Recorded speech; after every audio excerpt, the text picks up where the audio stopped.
कितने लोगों का आज हाथ उठाओ।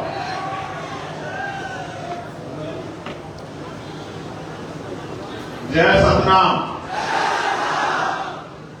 महादेव जी कह रहे हैं कि डर का माहौल है, सच कह रहे हैं क्या? मैं नहीं मानता। क्या कोई सतनामियों को डरा सकता है क्या? क्या कोई जयहीन वालों को डरा सकता है क्या? क्या कोई जय मंडल वालों को डरा सकता है क्या? क्या कोई जय जोहार वालों को डरा सकता है क्या? कभी कभी समय परिस्थितियां ऐसी होती है कि चीते को भी 2 कदम पीछे हटना पड़ता है। ऐसा नहीं होता कि चीता डर के पीछे कदम देता है। कुछ कारण ऐसे होते हैं कि पीछे हटना पड़ता है। मैं सबसे पहले तो बहुजन समाज में जन्मे सभी संतों, गुरुओं और महापुरुषों को नमन करता हूं। और उनमें भी छत्तीसगढ़ में और छत्तीसगढ़ के जरिए पूरे देश में, दुनिया में सतनामी समाज के मन का एक समान, यानी कि मानव एक समान का नारा देने वाले, समानता भाईचारे की बात करने वाले, बराबरी की बात करने वाले परम पूजनीय बाबा गुरु घासीदास जी को नमन करता हूं। साथ साथ महामानव तथागत बुद्ध से लेके संत शिरोमणि सद्गुरु रविदास जी, भगवान वाल्मीकि जी, गुरु नानक जी, संत कबीर जी, गुरु गाडगे जी महाराज, नारायण गुरु, राजपिता ज्योतिबा फूले, छत्रपति साहू जी महाराज, ईवी पेरिया रामा नायकर स्वामी, पेरियार ललित यादव, बाबू जगदेव प्रसाद कुशवाहा, जननायक कपूरी ठाकुर, महामना रामस्वरूप वर्मा, चौधरी महाराज सिंह भारती, संत राम बीए प्रजापति, बाबू शिवदयाल चौरसिया, मान्यवर दीना माना वाल्मीकि साहब, डॉक्टर बाबा साहब अम्बेडकर साहब और मान्यवर काशीराम साहब को नमन करता हूं। मैं छत्तीसगढ़ की धरती को भी नमन करता हूं। छत्तीसगढ़ की ये महान धरती, यहां उपस्थित एक विशाल जन समूह के रूप में भीम आर्मी आजाद समाज पार्टी और सतनामी समाज के हमारे योद्धाओं को भी मैं नमन करता हूं। मेरी बाईं तरफ उपस्थित हमारी माताओं बहनों को, जिन्होंने हमें जन्म दिया और सींचा, जिन्होंने आगे की पंक्ति में बैठ के सरकार को चुनौती देने का काम किया, उन माताओं बहनों को भी नमन करता हूं। इस मंच पर उपस्थित हमारी पार्टी संगठन के सम्मानित नेतागण और सतनामी समाज के हमारे बहादुर योद्धा जो इस मंच पर उपस्थित हैं, मैं उनको भी धन्यवाद देता हूं, नमन करता हूं। आज के इस कार्यक्रम को 4 चांद लगा रही हमारी छोटी बहन निशा बोध को भी मैं धन्यवाद देता हूं, कि पूरी टीम का भी अभिनंदन करता हूं। मीडिया के साथियों, पुलिस प्रशासन के साथियों, यहां उपस्थित जिन्होंने आगे बढ़कर एक नेता की, एक कार्यकर्ता की, एक भाई की जिम्मेदारी अदा की, हमारे राष्ट्रीय अध्यक्ष भाई विनय तन सिंह जी का भी मैं यहाँ अभिनंदन, स्वागत व धन्यवाद करता हूँ। ऐसे समय में जहाँ भय का माहौल बनाया जा रहा था, उन्होंने आगे बढ़ के एक नेता की जिम्मेदारी अदा करते हुए सड़कों की खाक छानते हुए सोए हुए समाज में जागरूकता पैदा करने का काम किया। मैं पुनः उनका अभिनंदन वंदन करता हूं। इस कार्यक्रम के जो जिम्मेदार साथी हैं, सुरेश महंत जी, प्रकाश टंडन जी, सत्येंद्र जांबे जी, राजकुमार वारे जी, राजकुमार कठोदिया जी, डॉक्टर किरण प्रसाद साहू जी, संजू गहरे जी, मनिंदर सिंह आजाद जी, शिवा जटावर जी, संतोष निराला जी, नीरज अंसोरिया जी, डॉक्टर पीताम्बर जांबे जी, देवेश मोरिसा जी, जो बाहर से साथी आके यहाँ इस परिवार को भी बीमार में एक परिवार है जिन्होंने जिम्मेदारी उठाई। भाई छोटे भाई लंकेश जी जो उड़ीसा के प्रदेश अध्यक्ष हैं, सुनील बैरसिया जी जो मध्य प्रदेश के पूर्व प्रदेश अध्यक्ष हैं, फिरोज जी, टिंकू जी, मनोज जी,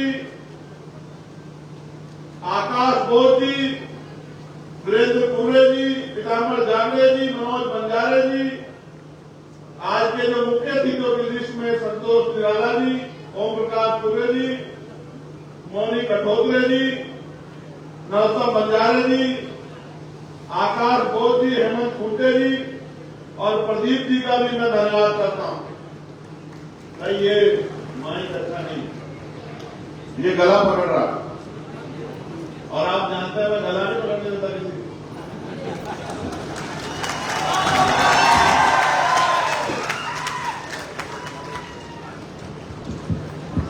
माइक बंद किया।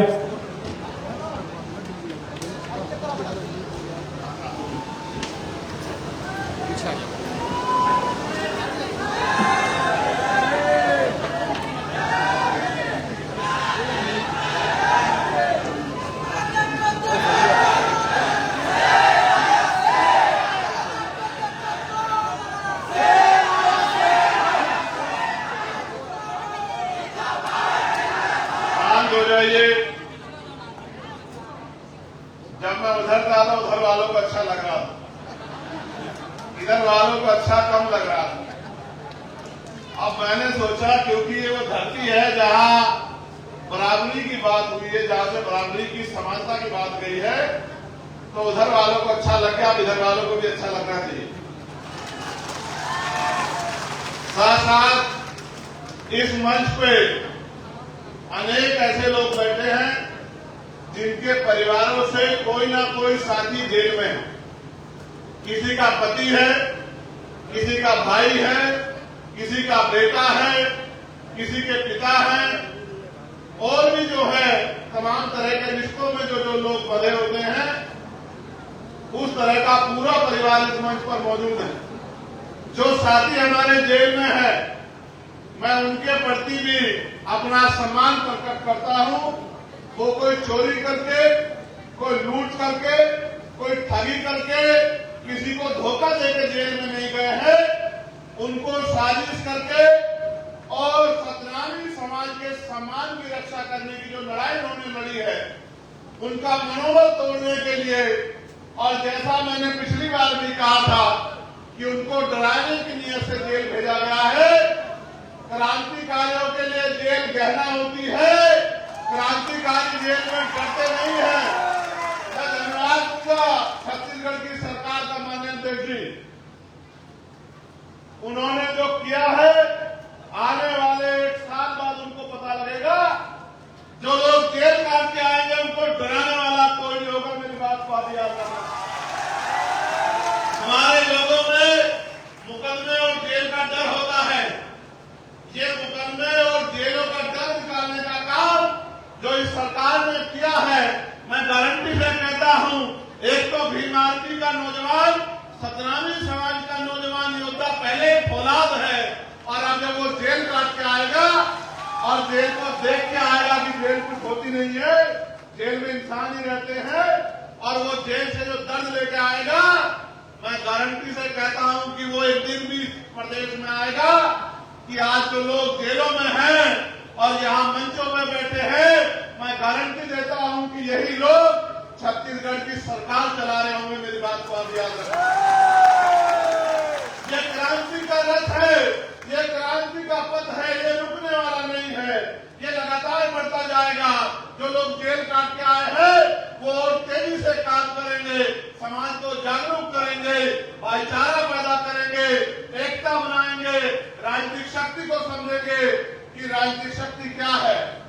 इसका एहसास मुझे 2017 में हुआ था, जब मैं निर्दोष था, मुझे जेल भेजा गया। मैं निर्दोष होते हुए मेरे ऊपर जब बेल मिल गई, राशुका लगा दी गई, और तो और बीमार होने पे मेरा इलाज नहीं होने दिया गया, मेरे परिवार से मुझे मिलने से दूर कर दिया गया। जो भाई मेरे साथ जेल में गए थे उनको पीटा गया, किसी को करंट लगाया गया, किसी की खाल उतार ली गई। लेकिन हुआ क्या आपको पता है? उत्तर प्रदेश की सरकार को लगता था कि ये लोग डर जाएंगे, लेकिन हुआ क्या? हुआ ये कि जिनको डराने के लिए जेल में भेजा गया था, आज उनके नाम से सरकारें डरती है। ये हुआ है।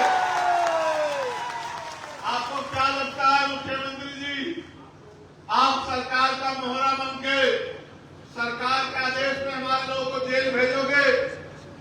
आपकी पुलिस उनको पीटने का काम करेगी, गृह मंत्री जी साजिश करेंगे और हम लोगों को समझ नहीं आएगा। ऐसा नहीं है। आप भी रोटी खाते हैं, हम भी रोटी खाते हैं। फर्क इतना है कि हम संघर्ष करके, मेहनत करके खाते हैं और आप हमारे लिए टैक्स से तनख्वाह लेके खाते हैं। ये फर्क है कि हम मेहनत का खाते हैं, पसीने का खाते हैं, संघर्ष करके खाते हैं, गरीबी, भूखमरी, बेबसी, लाचारी से लड़के अपने पेट को पालते हैं, और आप हमारी तनख्वाह पे पलते हो। अगर हम टैक्स न दे तो आपको तनख्वाह भी नहीं मिलेगी, सुविधाएं तो बहुत दूर की बात है। मैं वो जो मांगे रखी गई हैं उनको पढ़ना चाहता हूं। उनके बाद जो ज्ञापन दिया जाएगा उस ज्ञापन को भी आपके बीच में रखूंगा, और फिर एक वचन आपको दूंगा, और ये भी आपको विश्वास दिलाता हूं, अगर उस वचन को पूरा ना कर सका तो छत्तीसगढ़ के लोगों को शकल नहीं दिखाऊंगा, कभी छत्तीसगढ़ में पैर नहीं रखूंगा।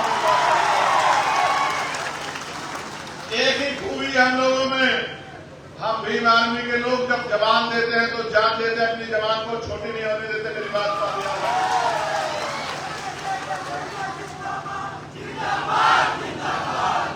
आप जानते हैं इस अन्याय जुल्म के बाद भीम आर्मी के हमारे राष्ट्रीय अध्यक्ष जी ने मोर्चा लिया, सामाजिक न्याय यात्रा शुरू की। ये उसका प्रथम चरण है। ये प्रथम चरण उन लोगों को दिखाने के लिए है जिन लोगों को लगता था कि डर जाएंगे। अभी इसके बाद 3 चरण और होंगे, और वो 3 चरण हम लोग कोशिश करके सितंबर माह में ही पूरा कर लेंगे। उसके बाद क्या होगा मैं आपको बताऊंगा। हमारी पहली मांग ये है सामाजिक न्याय यात्रा के जरिए कि अमर गुफा में जैद खान को काटे जाने के पीछे क्या षड्यंत्र है।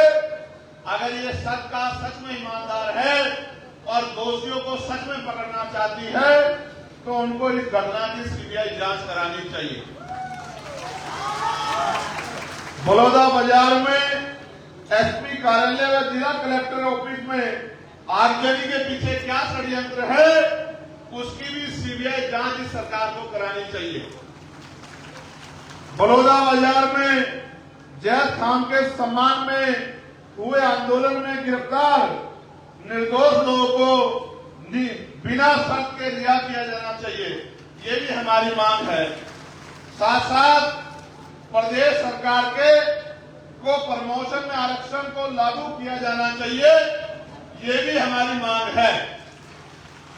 जिसकी इतनी संख्या वाली उसकी उतनी हिस्सेदारी नियम के तहत जातिगत जनगणना कराई जाए, और यहाँ 16% आरक्षण शेड्यूल कास्ट के लोगों को दिया जाता था, जिसको पिछली सरकार ने बिना जातिगत जनगणना कराए कम करके 12 या 11% लगभग कर दिया था। कितने प्रतिशत? 12%, 4% कम कर दिया था। हमारी मांग है कि जातिगत जनगणना करा के संख्या के आधार पर 16% आरक्षण किया जाना चाहिए। छत्तीसगढ़ प्रदेश में दैनिक मजदूरों को बढ़ाकर न्यूनतम वेतन 700 रुपए किया जाना चाहिए। बिना 700 रुपए न्यूनतम वेतन के 7 या 21 लगभग 20,000 रुपए कम से कम एक परिवार को वेतन के तौर पर मिलने चाहिए। जो व्यक्ति काम करता है तभी जाके वो परिवार सम्मान से जो है रोटी की व्यवस्था उनके घरों में हो पाएगी। साथ साथ प्रदेश में निःशुल्क शिक्षा की व्यवस्था की जानी चाहिए और समान शिक्षा व्यवस्था लागू की जानी चाहिए। चाहे किसान मजदूर का बेटा हो, चाहे मुख्यमंत्री, विधायक, मंत्री या कमिश्नर, डीएम, एसपी का बेटा हो, सबके बच्चों को सरकारी स्कूल में शिक्षा देनी चाहिए, जिससे कि सरकारी स्कूल में बेहतर से बेहतर शिक्षा आए। साथ साथ प्रदेश में निजीकरण के नाम पर सरकारी प्रतिष्ठानों को बेचने के खिलाफ निजीकरण के सहारे आरक्षण समाप्त करने के षड्यंत्र के खिलाफ भी हम लोग हैं। निजीकरण खत्म किया जाए और सारे निजीकरण जिनका हो गया है उनका राष्ट्रीयकरण किया जाए, ये भी हमारी मांग है और उसमें आरक्षण कोटा लागू किया जाए। मंडल कमीशन की सिफारिशों को पूर्णतः लागू किया जाए और गैर संवैधानिक क्रिमिनल को समाप्त किया जाए। साथ साथ प्रदेश में अल्पसंख्यकों के ऊपर और अल्पसंख्यकों में भी मुसलमानों और आदिवासियों के ऊपर जो मॉब लिंचिंग की जा रही है, या जिस तरह से अन्य प्रदेशों में भी बुलडोजर चलाकर उनको आर्थिक नुकसान और उनको डराया जा रहा है, ये बुलडोजर प्रणाली को भी पूर्ण रूप से खत्म किया जाना चाहिए, ये भी हमारी मांग है। साथ साथ प्रदेश में ज्यादातर सड़क दुर्घटनाएं आवारा पशुओं की वजह से हो रही है, जबकि सरकार के द्वारा इनके लिए कई करोड़ों रुपए की गौशाला के नाम पर आवंटित की गई है। उनकी जांच कराकर आवारा पशुओं को गौशाला भेजना चाहिए, जिसकी वजह से प्रदेश में जो सड़क दुर्घटनाएं हो रही है उनमें रोक लगे। आप ये जानते हैं, मैंने ये महसूस किया है, जहां जहां भारतीय जनता पार्टी की सरकार है वहां इंसानों से ज्यादा इज्जत पशुओं को दी गई है।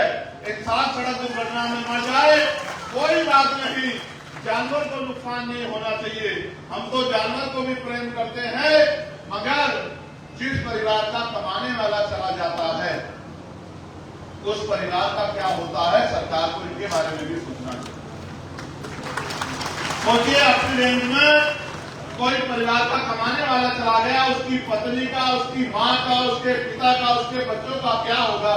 उनको पढ़ाई कहाँ से मिलेगी? उनको खाना कहाँ से मिलेगा? उनको बीमार होने में इलाज की व्यवस्था कहाँ से होगी? उनके लिए कपड़ों की व्यवस्था कहाँ से होगी? उनके सम्मान की रक्षा कहाँ से होगी? इस बात का भी जवाब सरकार को देना चाहिए।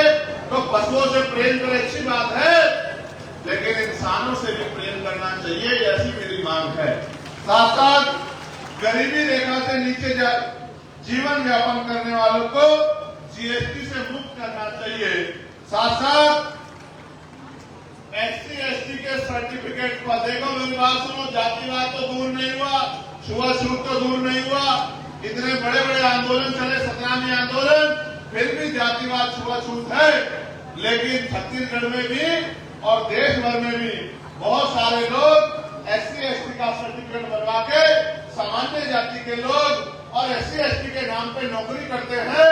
इसका भंडाफोड़ भी छत्तीसगढ़ में हुआ था और हमारे नौजवान साथियों ने नगर होके प्रदर्शन करके सरकार के मुंह पे काली पोतने का काम किया था।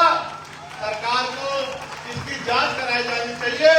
अभी तक आरक्षण का कोटा पूरा नहीं हुआ और आरक्षण में इस तरह की चोरियां भी चल रही हैं। साथ साथ हमारे जो साथी आंदोलन को गति देने का काम कर रहे हैं, उससे पहले यहां 1950 से पूर्व शासकीय दस्तावेज मांगे जाने को निरस्त करवाने के बाबत जो है, यानी कि महाराष्ट्र के जो महासमाज के लोग इधर आ गए हैं उनको SC ST का सर्टिफिकेट, SC का सर्टिफिकेट नहीं मिलता है। उनको 1950 से पहला सर्टिफिकेट मांगा जाता है, शासकीय कागज मांगे जाते हैं।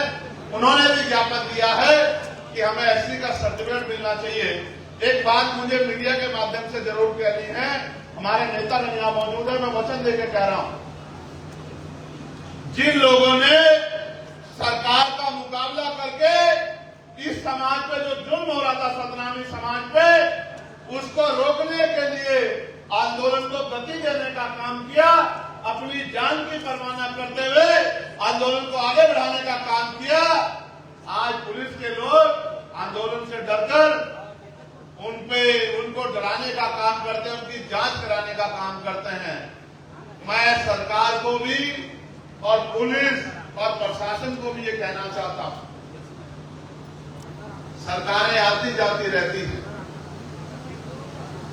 ऐसा ना हो, ऐसा ना हो कि कमजोर वर्गों के लोगों के हाथों में ताकत आ जाए। कानून संबद्ध करो, संवैधानिक व्यवस्था के अनुरूप करो, कोई बात नहीं, वरना मेरा ये संदेश याद रखना कि रिटायरमेंट के बाद भी जांच होती है, मेरी बात को आप याद रखना।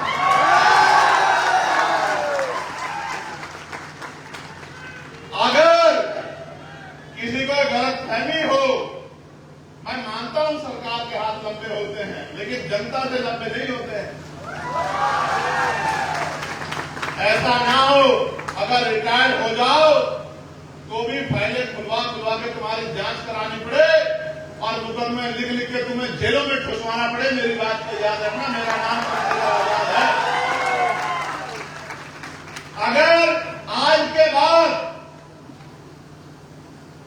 यहां पर भीम आदमी, आजाद समाज पार्टी या सतनामी समाज के लोगों पर सरकार के लोगों ने गलत मंशा से उनको जबरदस्ती डराने धमकाने का काम किया, तो छत्तीसगढ़ भवन में कोई भी मंत्री विधायक जाके चैन से नहीं सोएगा। मेरी बात को याद रखना। आपको हमारे हाथों की लंबाई का एहसास नहीं है मुख्यमंत्री जी। अगर एहसास करना हो तो 11 सितंबर को हम लोग दिल्ली जा रहे हैं। दिल्ली वालों से पूछ लेना कि हमारे हाथ कितने लंबे हैं। एयरपोर्ट से लेके और छत्तीसगढ़ भवन तक उसी तरह का स्वागत आपका करेंगे जिस तरह का स्वागत आपने हमारे लोगों का करा है। जिस बात मैं फिर आपको कह रहा हूं, मैंने अपना ये ज्ञापन जो आप लोगों ने दिया ये मैंने पढ़ा। अब आप मेरी बात पर गौर कीजिए। ये पूरे देश को जानना चाहिए कि छत्तीसगढ़ में क्या चल रहा है। छत्तीसगढ़ की पुलिस और एडमिनिस्ट्रेशन जातीय कुंठा को ध्यान में रखते हुए जिस तरह से रात के अंधेरे में हमारे लोगों को गिरफ्तारी के नाम पे पकड़ने के लिए जाता है और घर में रहने वाली हमारी बहन बेटियों को गलत नीयत से देखने का काम करता है, छूने का काम करता है। इस गुंडागर्दी का अंत होगा। मेरी बात को आप याद रखना। मुझे बताया गया, मुझे बैंक ने बताया गया कि किस तरह से वर्दी को पहन के गुंडे, सांप्रदायिक गुंडे, जातिवादी गुंडे रात के अंधेरे में हमारे घरों में जाते हैं पकड़ने के नाम पे, गिरफ्तारी के नाम पे। और ये गुंडे हमारी बहनों की तरफ गलत नीयत रखते हैं। शर्म आनी चाहिए छत्तीसगढ़ सरकार को, इन गुंडों पर पाबंदी नहीं लगा पा रही है। मैं जब दिल्ली में जाऊंगा और पार्लियामेंट का सत्र आएगा, आप जानते हैं मैंने पहले भी इस मामले को पार्लियामेंट में उठाया था, लेकिन इस बार मैं वचन देता हूं कि वेल में जाके और स्पीकर साहब से, प्राइम मिनिस्टर से जवाब मांगूंगा, होम मिनिस्टर से जवाब मांगूंगा कि ये जो गुंडागर्दी छत्तीसगढ़ सरकार कर रही है, क्या ये आपके इशारे पे कर रही है? क्या यहाँ के तानाशाह गृह मंत्री और मुख्यमंत्री जिनको ऐसा लगता है कि सतनामी को कुचल देंगे, ये उनकी इच्छा है। मैं फिर कहना चाहता हूं, गलतफहमी दूर रखना। बहुत आए और बहुत चले गए। सतनाम था, सतनाम है और सतनाम है। ये तो टेलर है,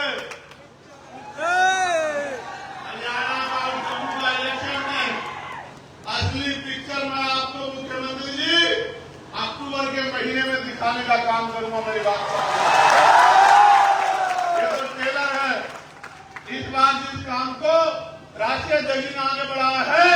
मैं छत्तीसगढ़ की गली गली जाके यहाँ सोए हुए समाज में भाईचारा पैदा करने का और टूटे फूटे अपने घरों में रह के इस आंदोलन को गति देने का काम करूंगा। मैं इस बात का आपको वचन देता हूं। आपको क्या लगा मुख्यमंत्री जी छत्तीसगढ़ में आप जुल्म करेंगे और हम लोग सह लेंगे? लंबे समय से ये सहते आए हैं, लेकिन अब समय बदल गया। अब वो समय नहीं रहा। अब इस समाज की लड़ाई लड़ने की बागडोर नौजवानों ने अपने हाथ में ली। और आप जानते हो मुख्यमंत्री जी कि संघर्षों के साए में घनघोर जवानी पलती है और प्यार उधर झुक जाता है जिस ओर जवानी चलती है। आपको क्या लगता है कि आप जवानों को गिरफ्तार कर लोगे? आपको शायद याद नहीं पता है कि युवा और वायु को कोई कैद नहीं कर सकता है। आज मैं अपने छत्तीसगढ़ के नौजवानों से कहना चाहता हूं, कमर कस लो नौजवान साथियों। आदमी एक बार पैदा होता है, एक बार मरता है। दुनिया उसको इसलिए याद रखती है उसने किया क्या था। बाबा साहब को भी एक बार जीवन मिला, हमारे नेता मनोहर काशीराम साहब को भी एक बार जीवन मिला, हमारे गुरु घासीदास जी को ने भी एक बार जीवन जिया। लेकिन वो अमर इसलिए है क्योंकि उन्होंने अपना पूरा जीवन हमारे लिए जिया। हमें भी अपने पूरे जीवन को अपने समाज के लिए, बहुजन समाज के लिए, कमजोर वर्गों के लिए, दलितों, पिछड़ों, आदिवासियों, मुसलमानों, गरीबों, अन्य धार्मिक अल्पसंख्यकों के लिए जीना है। हमें महिलाओं के लिए जीना है, हमें बेटियों की रक्षा के लिए जीना है, हमें किसान मजदूरों के लिए जीना है। अगर हम अपने जीते जी इस जुल्म को नहीं रोक पाए तो हमारे जीवन का कोई फायदा नहीं, हमने और जानवर में कोई फर्क नहीं। आज भी गिरफ्तारियां हो रही हैं, आज भी सत्ता का घमंड नहीं टूटा। और आप ये जानते हैं सत्ता और विपक्ष मिलकर किस तरह सतरामी को कुचलने का काम कर रहा है। कोई बात छिपी भी नहीं है, कोई बात पर्दे के पीछे नहीं। इनका जो गठजोड़ है वो दिख रहा है कि किस तरह से जुल्म हो रहा है और ये चैन से पढ़ के सो रहे। मैं आपको आगाह करना चाहता हूं, सियार की खाल में छिपे भेड़ियों को पहचान लो। अगर ये वोट तो लेने हमसे आते हैं, हमारी बस्तियों में आते हैं आरक्षण के नाम पे, संविधान के नाम पे, लेकिन जब सतनाम में भी खाल पीती जाती है और उनको जानवरों की तरफ पीटा जाता है तो ये एसी के कमरों में चद्दर तान के पड़ के आराम से सोते भेड़ियों को पहचान लो। मेरी बात का आप याद रखना। यहां जब ये आंदोलन शुरू हुआ तो इसका भी विरोध किया गया। आप ये बताओ, आप तमाम लोग बताओ, अपने दिल पे हाथ रख के गवाही को बताओ, ये आंदोलन जरूरी था या नहीं था? बताओ। तो जो लोग इसका विरोध किए वो आपके अपने थे या आपको कुचलने वाले थे? बताओ। क्या ऐसे लोगों का साथ देना चाहिए? मैं ठेकेदारों को भी कहना चाहता हूं, जो समाज की ठेकेदारी कर रहे हैं उनको भी कहना चाहता हूं। मैं उन ठेकेदारों को भी चैलेंज करना चाहता हूं, ठेकेदारों को भी आगाह करना चाहता हूं। अब युवा पढ़ने लगा है, अब वो देश दुनिया को समझने लगा है, अब वो दो दुश्मन को समझ लगा। ज्यादा दिन ठेकेदारी नहीं चलने वाली नहीं। मेरी बात को आप याद रखें। ना ही ठेकेदारी चलेगी और ना ही ठेकेदार बचेगा। वही बचेगा जो समाज के लिए आहुति देगा, बलिदान देगा। जो लोग जेल में हैं वो अपने लिए जेल में नहीं, वो आपके मान सम्मान की रक्षा के लिए है। जब वो जेल से बाहर आएंगे मैं भी आपके बीच में होऊंगा। हम लोग फूल मालाओं से उनका क्रांतिकारियों की तरह स्वागत करेंगे। मेरी बात का सरकार को एहसास नहीं कि है कि उन्होंने क्या किया। सम्मानित साथियों, सितंबर तक चुनाव है। 1 अक्टूबर को हरियाणा का वोटिंग होगा, 1 अक्टूबर को जम्मू का वोट पड़ेगा, आखिरी दौर का। मैं आपको विश्वास दिलाता हूं, पार्लियामेंट चलने के 15 दिन बाद तक अगर हमारे लोग बाहर नहीं आए तो मैं आपको वचन देकर कहता हूं कि मैं छत्तीसगढ़ में पैर नहीं रखूंगा। इस बात की आपको गारंटी देता हूं। कुछ भी करना पड़े, कोई भी कीमत चुकानी पड़े, सड़कों पे आंदोलन हो, आमरण अनशन हो जाए, जान चली जाए, लेकिन छत्तीसगढ़ के भाइयों को हम लोग अकेला नहीं छोड़ेंगे। मेरी बात को आप याद रखें। मैं माननीय अध्यक्ष जी से भी कहूंगा, भीम आर्मी का उद्गम ही, भीम आर्मी का निर्माण इसलिए किया गया था कि समाज पे होने वाले जुल्म को हम लोगों को रोकना है। आज अगर सबसे ज्यादा जुल्म कहीं हो रहा है तो छत्तीसगढ़ में हो रहा है। मैं माननीय अध्यक्ष जी को कहना चाहता हूं, अपने क्षेत्र के पूरे स्टेट की राजनीति हमारे लिए बाद में है, पहले समाज है, पहले हमारे लोग हैं, पहले हमारी बहन बेटियों की इज्जत है। ये गुंडे हमारी बहन बेटियों की इज्जत की तरफ गलत निगाह उठा रहे हैं। एक भाई का फर्ज बनता है, मर जाए या मार दे। मैं आपसे आग्रह करना चाहता हूं कि आप और समय दो, छत्तीसगढ़ में समय दो, छत्तीसगढ़ में आंदोलन को मजबूत करो।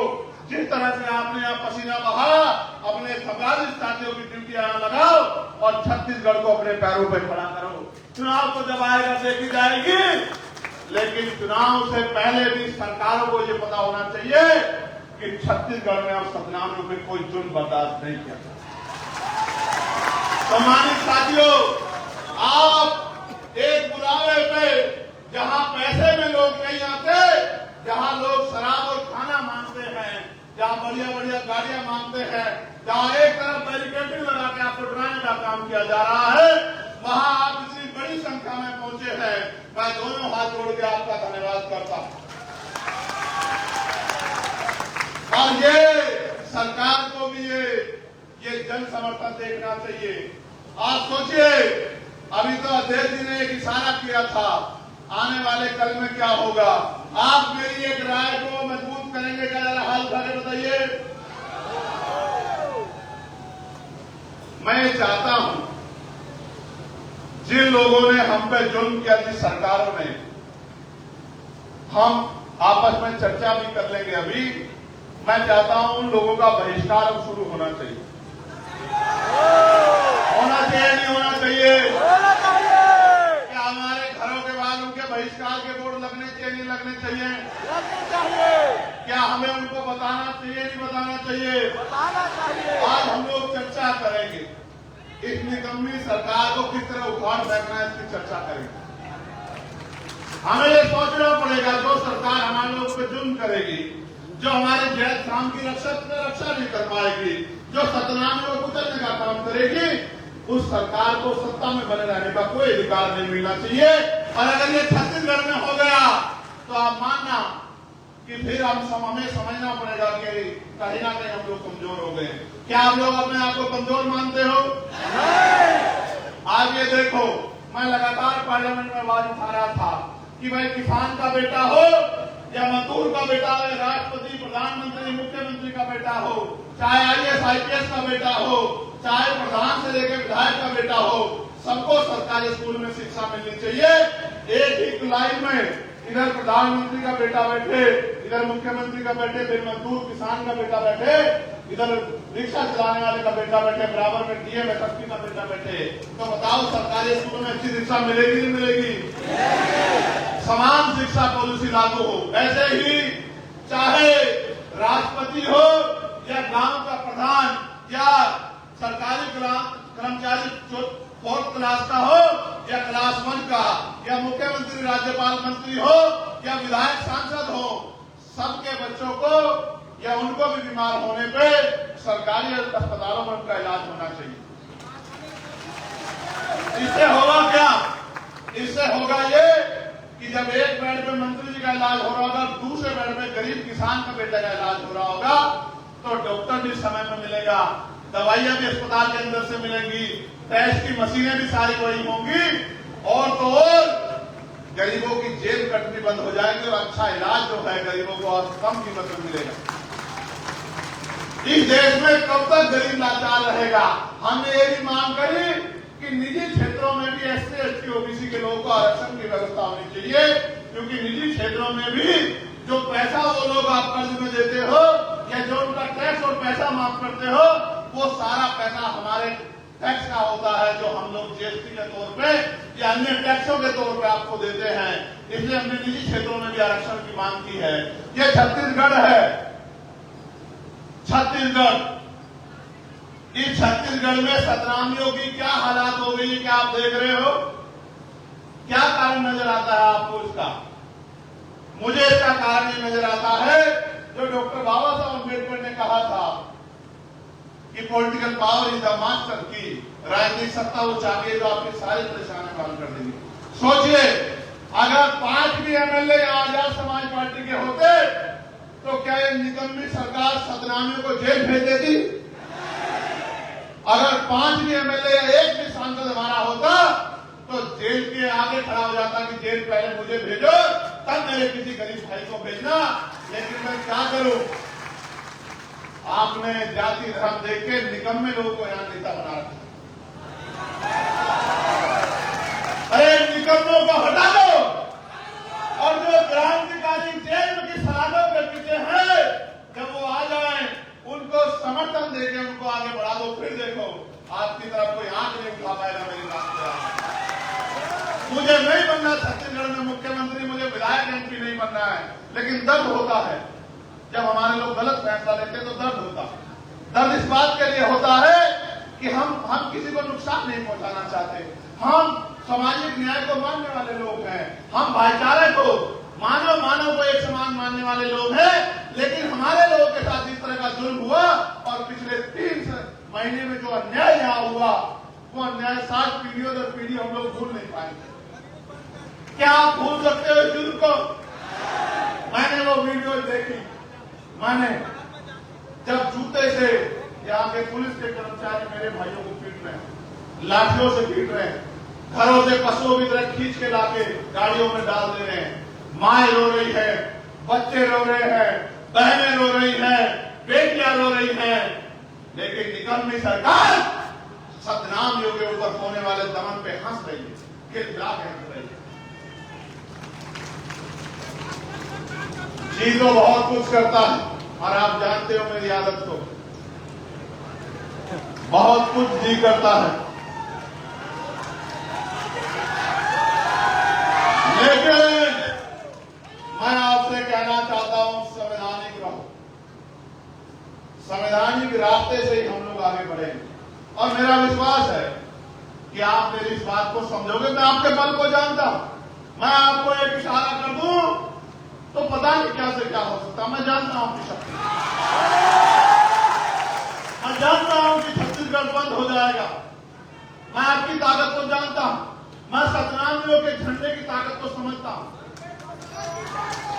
मगर मैं ये भी बताना चाहता हूं कि हमें अपने गुरुओं के रास्ते पे चलना, हमें अहिंसा के रास्ते पे चलना, हमें सत्य के साथ संघर्ष के रास्ते पे चलना है, और हमें दमन का जवाब गुस्से से नहीं देना, प्यार से देना।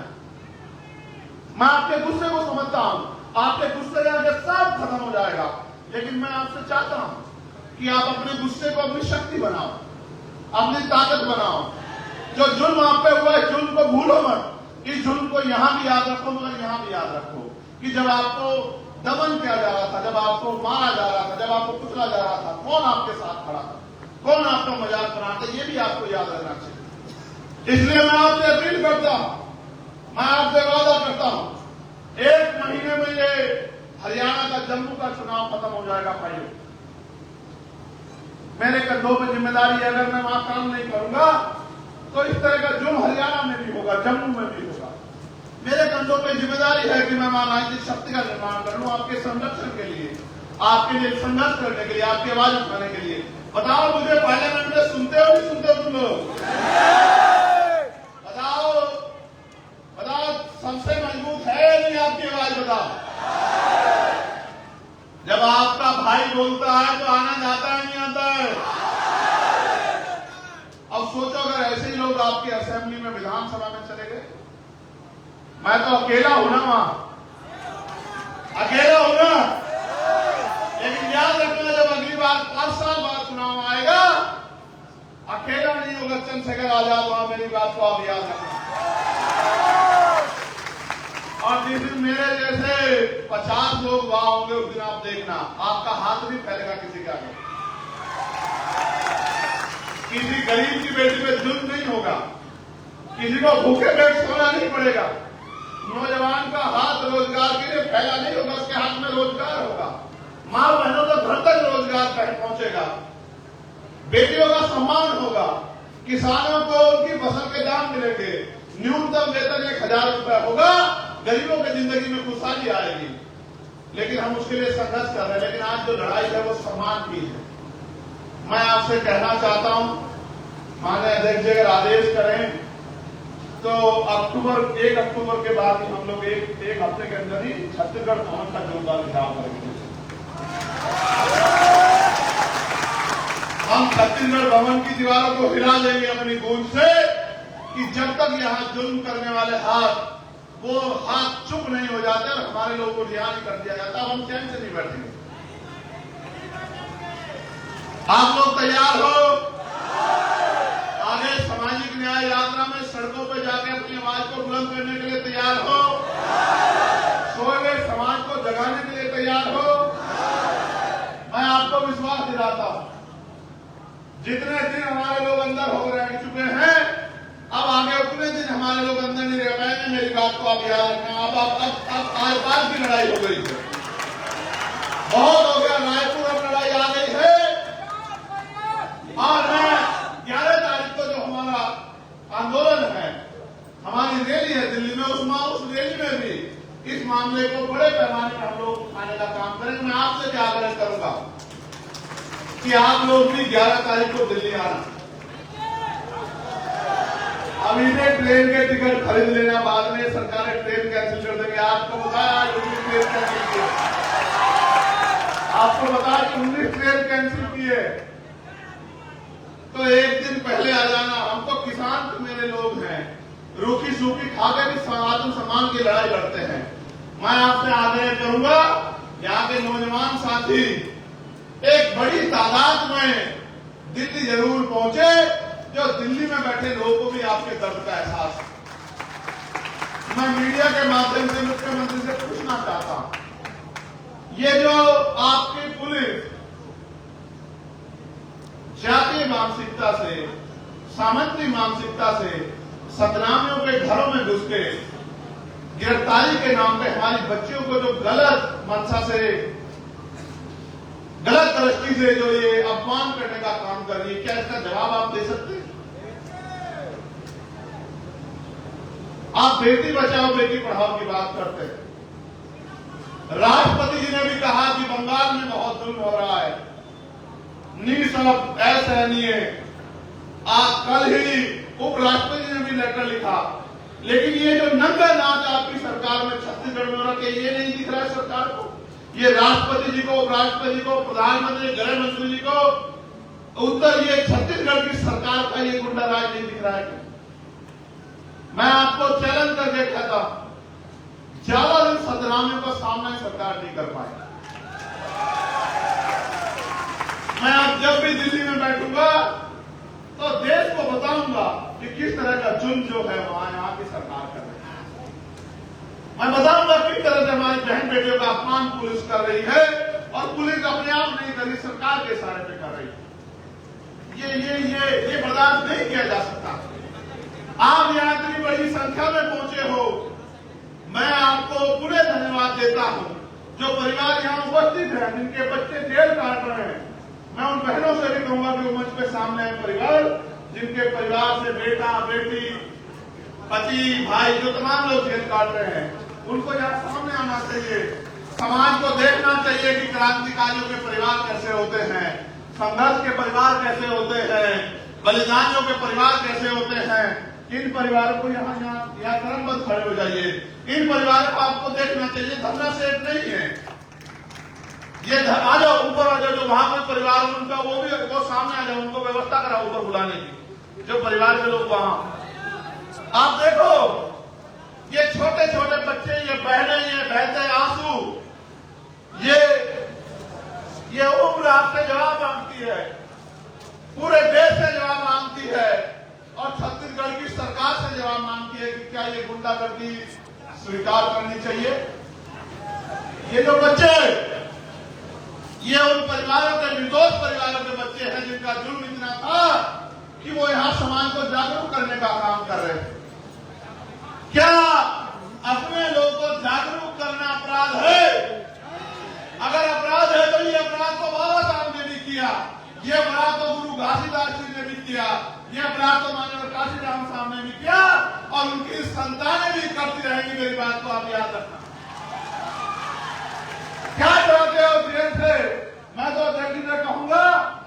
अक्टूबर माह में वो ऐलान कर देंगे सामूहिक गिरफ्तारी का। हम लोग छत्तीसगढ़ की जेल देखना चाहते हैं कि छत्तीसगढ़ की जेलों में कितना दम हम देखना चाहते हैं। आंदोलन चलेगा, आंदोलन रुकेगा नहीं, आंदोलन आगे बढ़ेगा, आंदोलन गति पकड़ेगा, आंदोलन शक्तिशाली होगा और आंदोलन के आगे ये निकम्मी सरकार घुटने टेक देगी। मेरी बात को आप याद रखना। आप देखो, ये आपके बीच के परिवार हैं, ये कोई राजनीतिक लोग नहीं हैं, ये वो लोग हैं जिनके बच्चों ने जेलें काट रहे, जिनके परिवार के लोग जेल काट रहे। बताओ, इनमें से कौन सा धन्ना सेठ है, इनमें से कौन सा आरोपी है, इनमें से कौन सा जो क्रिमिनल है? साहब एक दूसरे के सामने दिखाओ, हो जाओ। ये जो अभी आए ना बहनों खड़े रहे लोग, नौजवान लोग उधर जाओ, उस तरफ उधर नौजवान खड़े। आप समाज के लोग बताओ, अपने दिल में हाथ रख के गवाही को बताओ, ये किसी उद्योगपति के परिवार के लोग हैं, किसी नेता के परिवार के लोग हैं, या गरीब आपके बीच के कमजोर नौजवानों जो समाज की लड़ाई लड़ रहे हैं उनके बच्चे? बताओ, मुझे परिवार के लोग बताओ, दोनों हाथ उठा के बताओ, ये समाज के वफादार परिवार है या ये समाज को धोखा देने वाले परिवार है? बताओ, क्या इन परिवारों का सम्मान होना चाहिए, नहीं होना चाहिए? जब तक हम क्रांतिकारियों का सम्मान नहीं करेंगे, बलिदानियों का सम्मान नहीं करेंगे, तो हमारे बीच से कोई क्रांतिकारी बलिदानी जन्म नहीं लेगा। मैं इन परिवारों को दोनों हाथ जोड़ के नमन करता हूं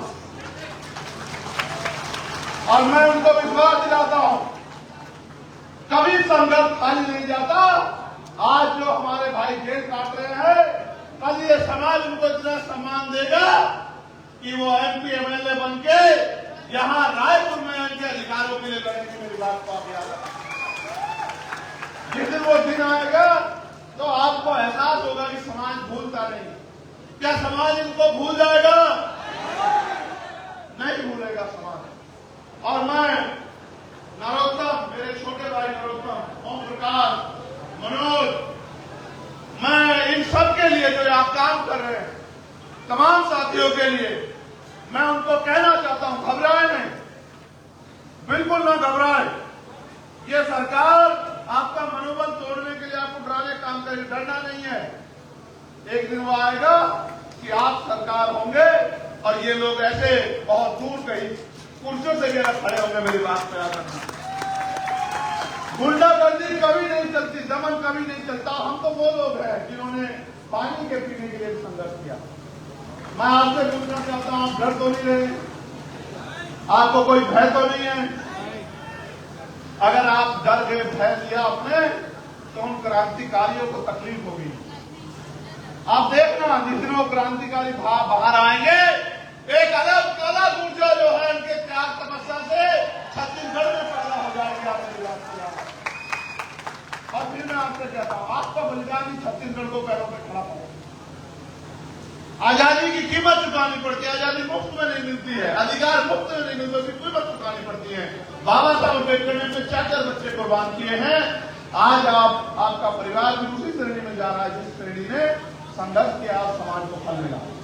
मैं आपका धन्यवाद करता हूं और ये जो इतना बड़ा जन समूह यहाँ बैठा है, मैं इनका भी धन्यवाद करता हूं, मीडिया के भाइयों का भी धन्यवाद करता हूं। और मैं यहाँ के अधिकारी, कर्मचारी और पुलिस के साथियों से भी कहना चाहता हूं,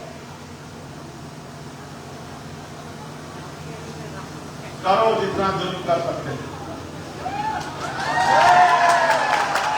तो आपने सुना था ना, जो शहीद आजम सरदार भगत सिंह ने कहा था कि सरफरोशी की तमन्ना अब हमारे दिल में है, देखना है जोर कितना बाजू हुए कातिल में, और वक्त आने दे बता देंगे तुझे है आसमां, हम अभी से क्या बताएं क्या हमारे दिल में।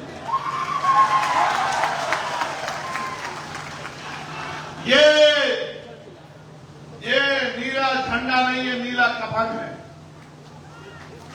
ये कफन हम लोगों ने अपने सर पे इसलिए बांधा है कि हमारे प्राण चले जाएंगे, लेकिन हम समाज पे जुल्म नहीं होने देंगे, उनके अधिकारों को छीनने नहीं देंगे। आज जब नौजवान इस नीले पट्टे को गले में पहनता है तो अपने आप में खुद को गौरवान्वित